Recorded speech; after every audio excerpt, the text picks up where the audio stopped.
The abandoned Russian fort that once housed a deadly research facility.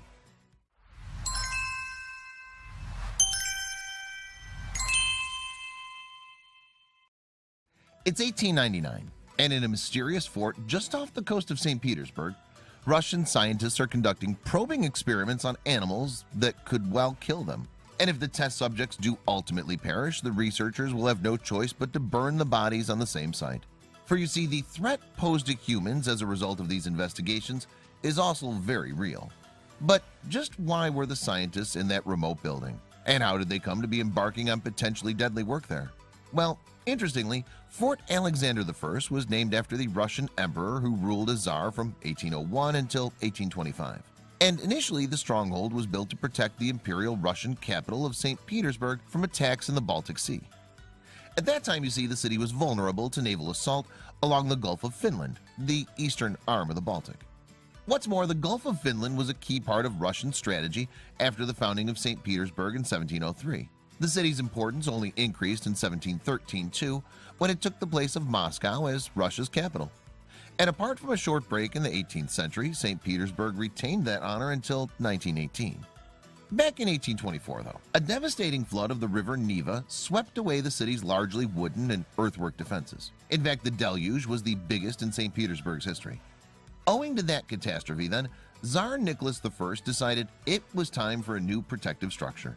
And this time around, they would be built to last, in stone. Yet, although plans for the fort were drawn up some 3 years after the flood, construction didn't actually start until 1838. Alexander wasn't completed and brought into service until 1845 either. Then, toward the end of the 19th century, locals gave the building a new sinister name, the Plague Fort. We'll explain why the fortress came to be called this a little later. But first, let's take a more detailed look at the structure's history. As we've heard, Fort Alexander I's purpose was to protect St. Petersburg from assault by sea. And the city's location on the shores of the Gulf of Finland made it particularly vulnerable to such attacks.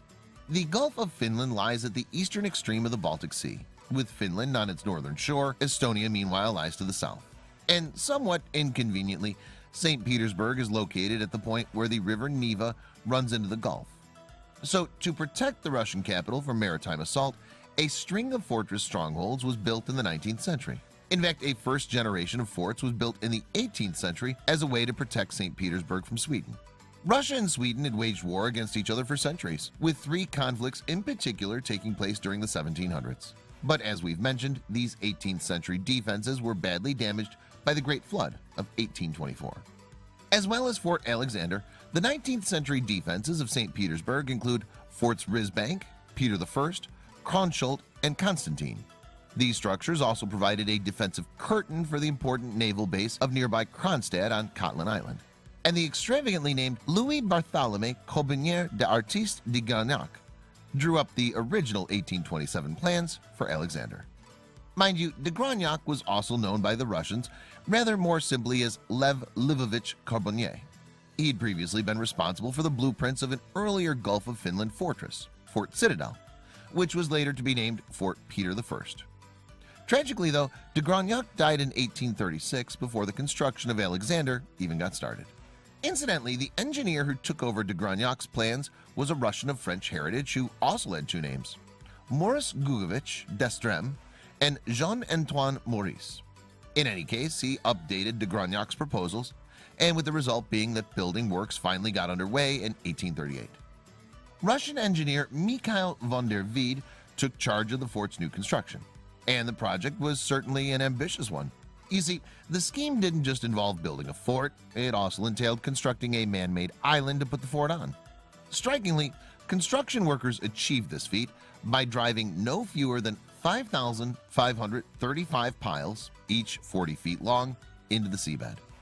That's right, these piles form the basis for layers of sand, concrete blocks, and slabs of granite. Now, the fort itself, which measures about 295 feet by 196 feet, was constructed with thick red brick walls encased in granite. And from above, the building has an incomplete oval shape that can be likened to a kidney bean. But don't let the rather benign comparison fool you, as the fort was armed to the teeth and ready for action should any attack come. 2 land-based forts, Constantine and Peter I, each situated on one side of Alexander, completed the harbor mouth's defenses. But let's get back to Alexander itself. The magnificent stronghold had a floor space of almost 54,000 square feet, and it could accommodate up to 1,000 troops. And Alexander's defense capability was certainly formidable. The fort's walls, for example, incorporated 103 embrasures or portholes for cannons, while another 34 cannons could be deployed on the fort's roof. But for all this daunting firepower, the truth is that troops at Alexander never fired off a shot in anger. Still, that's not to say that building Alexander had been a waste of time. Instead, the fort's power as a potent defensive weapon came from its qualities as a deterrent. When Russia fought against Britain, France, and the Ottomans in the Crimean War, for example, Alexander proved its worth. And Alexander was made all the more daunting as a defense resource through the deployment of innovative new technologies. In 1853, German-Russian engineer Mortiz von Jacobi had invented a mine designed for use at sea. The device would be attached to the sea floor with an anchor with a cable running from the mine to a power cell on land. And it would be the cell that detonated the charge, a total of 31 pounds of gunpowder.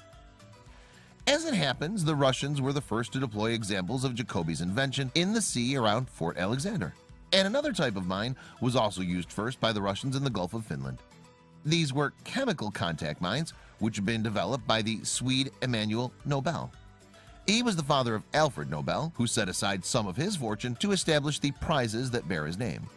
And so it was in 1854, during the Crimean War, that the British Royal Navy decided to probe the Russians. The Brits thus sailed into the Gulf of Finland toward the maritime defenses of Kronstadt and St. Petersburg.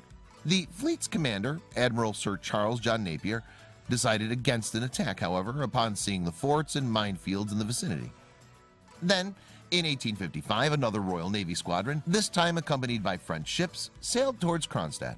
On this occasion, mind you, the objective was to firstly clear the minefields using small steam-powered ships. But the mission, which was led by Vice Admiral Sir Richard Saunders Dundas, was not a success. And again, Fort Alexander would play a key role. You see, although Dundas' boats managed to clear a few mines, this came at the expense of 4 of his vessels. What's more, the operation would push the boats to within the range of cannons mounted on the forts, including those at Alexander. And since Dundas subsequently abandoned his attempt to sail on Kronstadt, Alexander again proved its worth as an efficient deterrent. After those ultimately uneventful incidents of 1854 and 1855, Fort Alexander was only to be put on alert twice more. Firstly, in 1863, there was a perceived danger that conflict might be rekindled between Russia and the British. Ultimately, though, this came to nothing. Then there was the Russo-Turkish War from 1877 to 1878, but no attempt was made on Kronstadt during that conflict either. And as the 19th century progressed, new developments in gunnery much diminished the military importance of forts like Alexander. The rifled barrel, which came into artillery use in the mid-19th century, was one such innovation. Previously, cannons had been smoothbore. Thanks to rifled barrels, however, shells could be fired at much higher speeds. Invariably, the higher velocities meant that projectiles could penetrate harder targets, including fortress walls like those of Alexander. Sadly, then, the fort was no longer an impregnable defense, and proof of its newfound vulnerability came from an experiment in Sweden. Their Vaxholm fortress, which was similar in strength to Alexander, was deliberately shelled from rifled artillery by the Swedish Navy. As you may have already guessed, the modern guns quickly shattered the fortress walls. So, as the 19th century drew to a close, Russia's military commanders now regarded Fort Alexander as a redundant resource. As a consequence, then, it was put into use as an ammunition storage dump. In 1896, the authorities even formally decommissioned Alexander alongside 2 other forts. But that was not the end of Alexander's story. Far from it, in fact. Unlikely as it may seem, it was a medical breakthrough that would provide the next chapter in Fort Alexander's life. In particular, in 1894, scientist Alexandra Emil Jean Yersin would identify the pathogen that caused the bubonic plague. Yersin was born in Switzerland, but later took French nationality and lived from 1863 to 1943. Yet Yersin was in fact only the co-discoverer of the bacterium that caused the much-feared plague. Yes, although the microorganism was ultimately called Yersinia pestis after the Swiss man, Japanese researcher Kitasato Shibasaburo made the same breakthrough. And interestingly, both scientists achieved the feat in Hong Kong just days apart. Fortunately for Yersin, he had something of a march on Shibasuro, as he had found that the same bacterium was present in both infected rodents and humans. Indeed, this link paved the way for the discovery that the plague was transmitted from rodents to humans via flea bites. Prompted by this revelation, the Russian government set up the Commission on the Prevention of Plague Disease. The commission was also given the task of carrying out further research into the bacteriology of the potentially deadly illness. But as the work involved was highly dangerous, it involved contact with pathogens that caused the plague after all, scientists needed somewhere isolated with a high level of security to conduct experiments. Where better than Fort Alexander? Therefore, in January 1897, the commission decided that Fort Alexander would be the location of its brand new research facility. Once there, it would operate under the auspices of Russia's Imperial Institute of Experimental Medicine. So in the 2 years that followed, essential work was carried out to transform the fort into a research center. For example, the fort was fitted with laboratories, some with containment facilities to minimize the dangers of working with lethal bacteria. Additionally, there would be a stable that could house 16 horses, and these were the animals that would be experimented on. An incineration facility was also included to safely dispose of any horses that ultimately died. But it didn't stop there. Fort Alexander was also equipped with a comprehensive science library, with noted Russian philanthropist Duke Alexander Petrovich of Oldenburg kindly footing much of the bill. As well as being exceptionally wealthy, the Duke was himself a medical doctor. In 1899, then, everything was ready at the fort, meaning the important research could commence. Now, intriguingly, doctors and scientists, some accompanied by their families, lived at the site itself. This was just as well, as the only means of getting to the fort was by a small steamer that was appropriately named Microbe. Yet while access to Alexander was closely controlled, there were facilities for visitors, even conferences. Regardless of the main focus for the scientists at Alexander was producing serum and vaccines to combat the plague, and they did this by infecting horses in the hope of immunizing them. Therefore, the horse's blood could potentially be used as the basis for vaccines. And as the years went by, the laboratory also searched for inoculations against fatal diseases such as tetanus, typhus, cholera, and scarlet fever.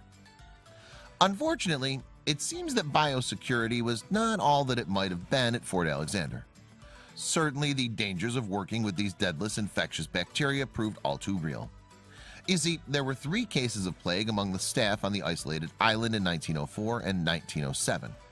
And tragically, those outbreaks would claim the lives of 2 researchers.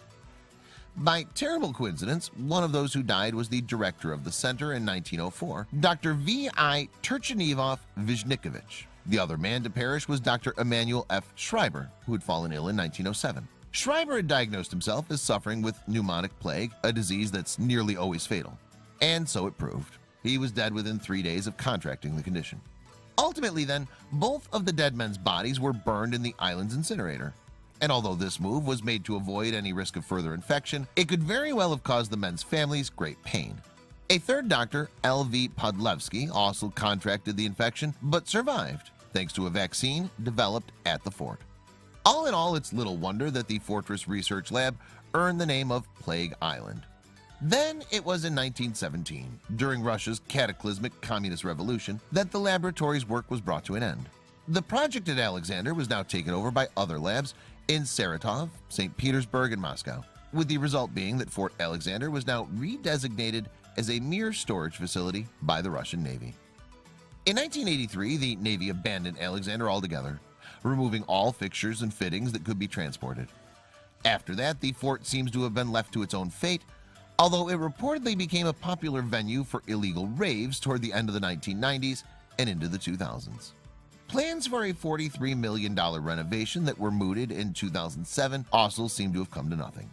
So today, this monumental piece of military and medical history lies abandoned and empty. And while some travel websites claim that tour groups do visit the island, specifics are hard to come by. Unless a wealthy entrepreneur eventually invests in the fort, then it will stand as a reminder of the brave doctors and scientists who work to fight deadly disease.